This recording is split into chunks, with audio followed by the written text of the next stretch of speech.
All right, we've got another one from Veronica.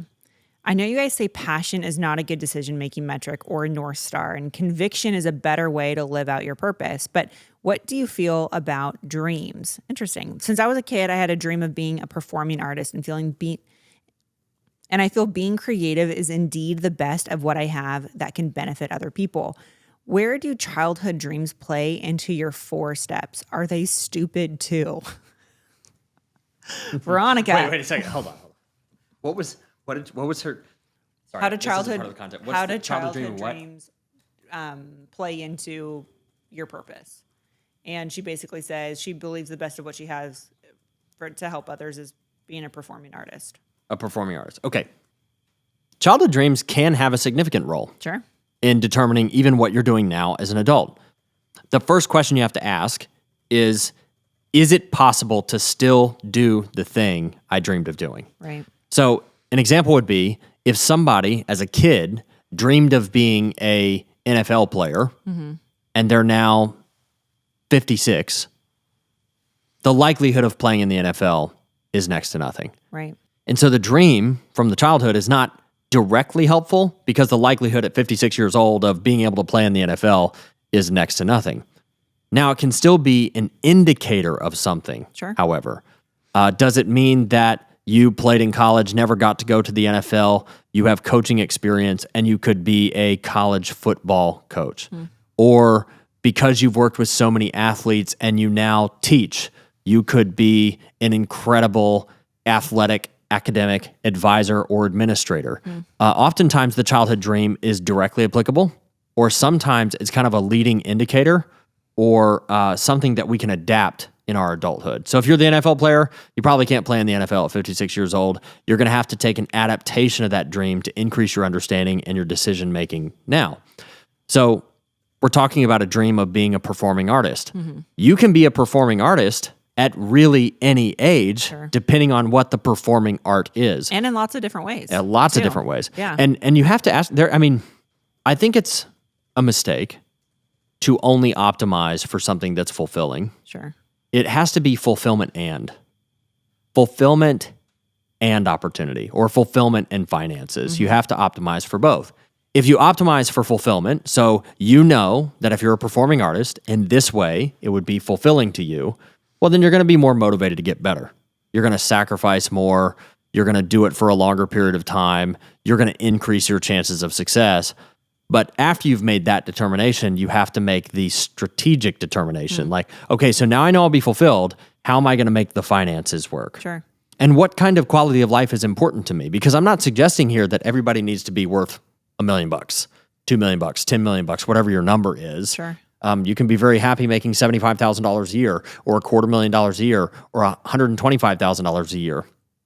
But you still have to make the monetary case, the financial case, and the fulfillment case. So I actually think childhood dreams are very helpful. Yeah. I think there's a lot of even my own childhood dream. I wanted to be a national journalist. Sure. I wanted to be a national television news anchor. Yeah, you're like Tom Brokaw. Yeah, I did. He was like my hero, Tom Yeah. Brokaw. Did I end up being a national television news anchor? No, I didn't. Did I get to try journalism for a while and it not work out in some kind of layoff? Yes, Yeah. that did happen. But what do I still get to do today? I get to be a communicator. Right. I get to be somebody who dictates a message from a platform.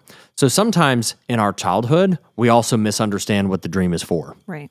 So I thought it was about becoming a national news anchor.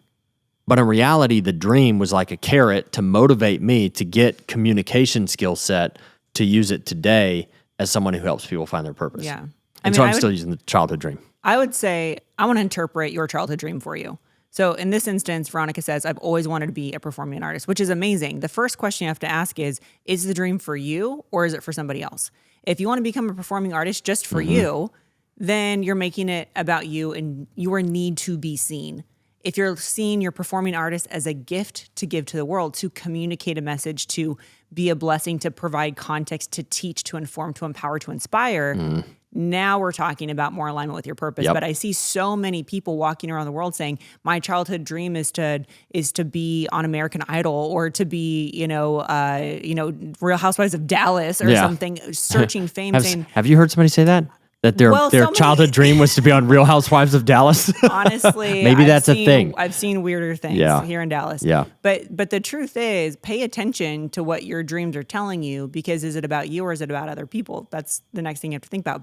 But beyond that, I think what Veronica really has to think about is, what problem is she solving for her audience? Right. It's not about the performance. Performance solves a problem. Are you healing a hurt? Are you helping people recover from something painful? Are you pointing to something inspirational, motivational, or both? So if you look at what is the art doing, what you're seeing art as a vehicle rather than the destination. I think that's the biggest thing, is because when we make our childhood dreams about us, then when that childhood dream doesn't happen, or doesn't happen how we think it should, or the pursuit of it is harder than we thought, then we start to crumble, and then that's where our self-confidence starts to wane. I think self-confidence, the lack of self-confidence in America, I think comes from the fact that we had huge childhood dreams and no ability to actually achieve them. Yeah. And so when we reverse engineer... Or to be taught persistence, consistency over time, going after it for more than just 3 months, 6 months, 12 months, 2 years, 10 years, 20 years. Yeah. How long are you willing to put in?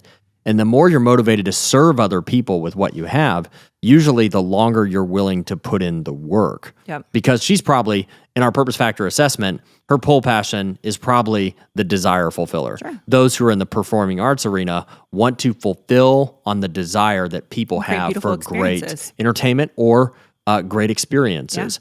Yeah. So she's probably that. I'm not saying she is. It depends on how her purpose factor assessment would come out. But she's probably that thing. And that really needs to be her North Star.